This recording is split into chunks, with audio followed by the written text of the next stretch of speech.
If it doesn't work out, you're not going to know the November 3rd election results. I'm talking for the country. It could be for months and months. I mean, actually, it could be for years. Boy. The president's latest alarming comments this morning about the election. Now, just last week, he floated the idea of delaying Election Day, but after Republicans and Democrats alike said that wasn't going to happen, he dropped the idea, at least for now.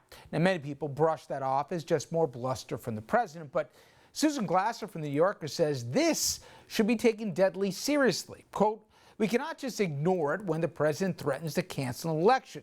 This is the kind of statement that should haunt your dreams. It is wannabe dictator talk. It's dangerous even if not attached to any actions." Then there's the president's inconsistencies when it comes to mail-in voting. Now, he's been blasting the practice for months, saying it's going to lead to massive fraud, and I should say there's absolutely no evidence that supports that. His administration, they even sued the state of Nevada over its new vote-by-mail law that would expand it. But he's encouraging voters in Florida to do just that. I want you to take a listen to the president explaining why. So Florida's got a great Republican governor, and it had a great Republican governor. It's got Ron DeSantis, Rick Scott, two great governors. And over a long period of time, they've been able to get the absentee ballots done extremely professionally. Florida is different from other states. Florida, really? I guess we all forgot about what happened in 2000 with Bush v. Gore. You remember when Florida's recount held up the election result for weeks because they had trouble counting ballots in Palm Beach County. Who can forget those hanging chads? And to make matters worse, in a year that we will see record numbers of people voting by mail, the U.S. Postal Service could be ill-equipped to deal with it. It's already experiencing delays in service, thanks in part to budget and service cuts put in place by the new Postmaster General, a guy who just happens, by the way, to have contributed $2 million to the Republican Party and, yes, the Trump campaign. Well, my next guest, he just wrote a piece for the New York Times saying it may take days or even weeks to know the results of the election, so it's time to rethink election night. I want to bring in Times media columnist Ben Smith. And Ben, for guys like me who are worrying about balance of power maps or, how quickly we can turn states red or blue on election night, you're basically saying I'm kidding myself in that, we should gird in for the long haul and prepare our audiences as well.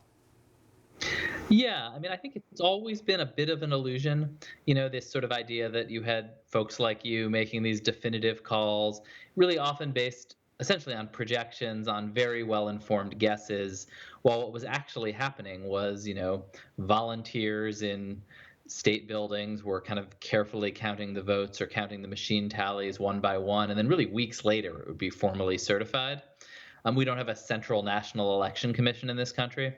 And what has happened over the last few years is this shift toward voting by mail. California now routinely the elections take weeks after election day to finish up. That what COVID has done is accelerate that trend. And so in states like Pennsylvania in particular that haven't done this before aren't necessarily all that ready for it. There's going to be this deluge of ballots. The rule is in some states that they have to be postmarked by election day, which means they could come in days later. And so if it's at all close in those states, we're just going to have to sit and wait. And I don't really know what you're going to talk about on air. It's going to be a real challenge. Yeah, after I read your piece, I was starting to rethink who's going to keep me company. And in COVID and sets, that's a different story. But I was shocked, Ben, when I read your piece, how many people, even in the midterms, voted by mail. It was 60-40 in person. But you think come November, the number might even flip here. We'll have a plurality of people that aren't voting in person at the polls. We could have more people voting absentee than not. I was shocked it's that big a voting population. In New York lags in this, unsurprisingly. Our electoral system is particularly kind of creaky and messed up.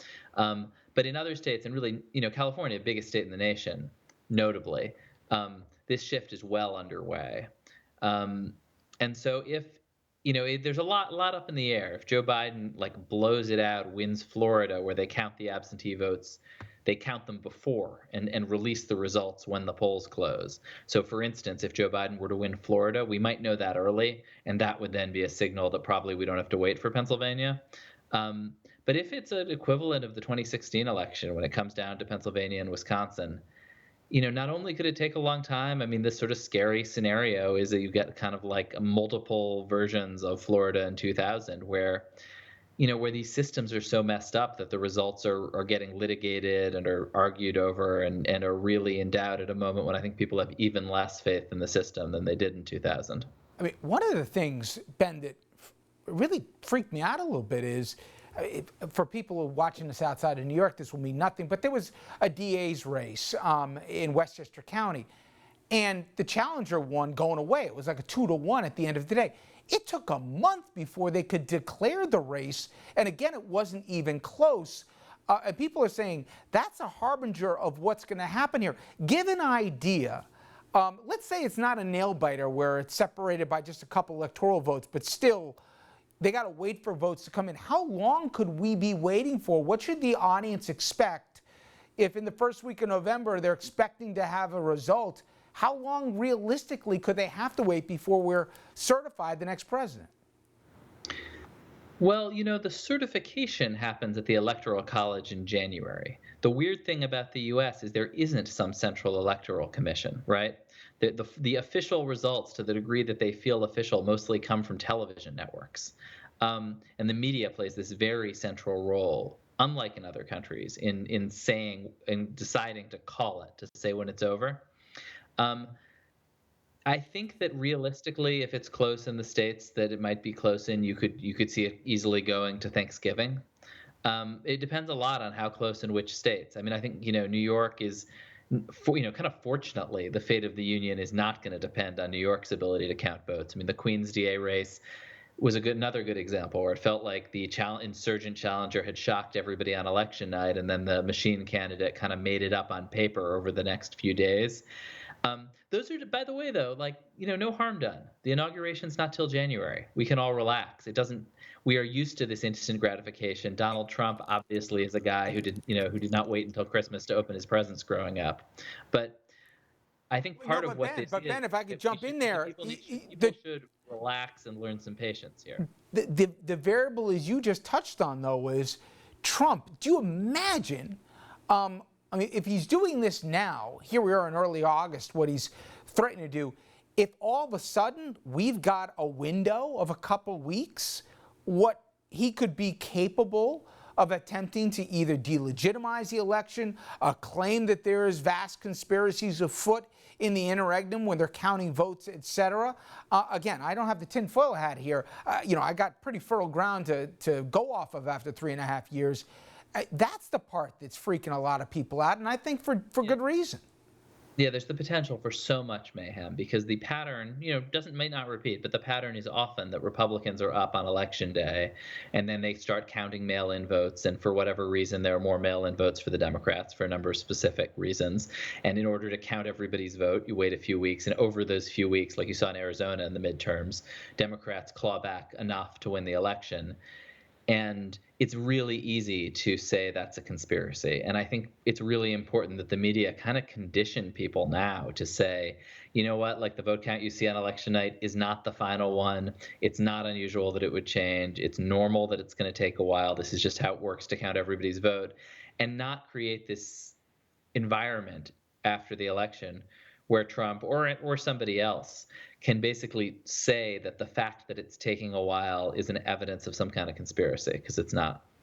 Interesting, albeit a little frightening, Ben, the piece. I appreciate you giving us a few minutes and also preparing us maybe what we ought to get used to or at least expect come 90 some odd days from now. Thank you. Yeah, thanks for having me on, Richard. All right, everybody, when we come back, an update on the COVID outbreak. The president, he keeps saying it's going to go away, and I'm not talking about months ago. He said it today, but instead, as we know, things go from bad to worse. After the break, we're going to show you how the U.S. is faring a lot worse than other countries, despite the president's boast about just how great everything is.